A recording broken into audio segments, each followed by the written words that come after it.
ngày này kêu này kêu America cho này kêuประเทศนะบางตนเลยซะមានទស្សនវិជ្ជាសាមមួយយ៉ាងច្រើនថ្ងៃធ្វើនេះវាចោលបាននៅរដូវវស្សាឌឺទៅវិញនៅរដូវប្រាំងបងនេះមានទស្សនវិជ្ជាមិនខុសអំពីសាធំមួយប្រកបដោយភូហារៈថែមទៀតផងរដូវទឹកសម្រាប់ចាប់ពីខែធ្នូហើយចាប់វិញនៅខែឧសភាពេលនោះ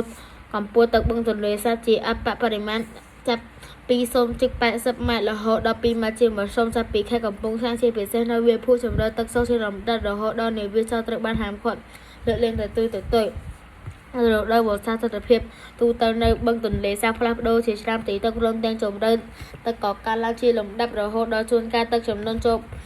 ពេញទំនាស់ហើយព័ទ្ធជុំវិញបឹងទន្លេសាបនោះកម្ពស់ទឹកអាចកើនឡើងដល់14ម៉ែត្រគឺខុសគ្នា10ម៉ែត្រយ៉ាងតិច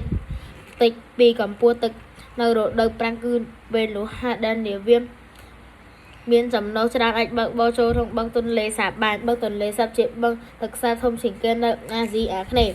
ប្រជាជនកម្ពុជាហៅបឹងទន្លេសាបជាកូនសមុទ្រទឹកសាបដោយសារវិសាលភាពដ៏ធំ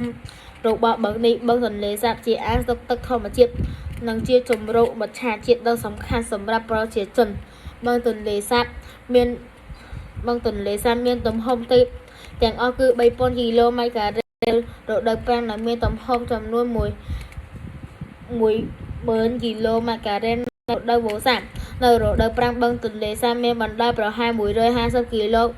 ម៉ែត្រនិងទទឹងអតិបរមាមានប្រហែល32គីឡូម៉ែត្រនិងផ្ទៃទឹក3000គីឡូម៉ែត្រការ៉េបឹងទន្លេសាបស្ថិតចេញពី3ផ្នែកបឹងធំបឹងតូចនិងវាលភក់បឹងធំមានបណ្ដោយ75គីឡូម៉ែត្រនិងទទឹង35គីឡូម៉ែត្របឹងតូចមានបណ្ដោយ35គីឡូម៉ែត្រនិងទទឹង28គីឡូម៉ែត្រវាលភក់ជាវាលដ៏ធំធេងប្រកបដោយកូនកោសទាបសម្បូរខ្សាច់និងរុក្ខជាតិក្លិនច្រើនជម្រាបលាអ្នកគ្រូ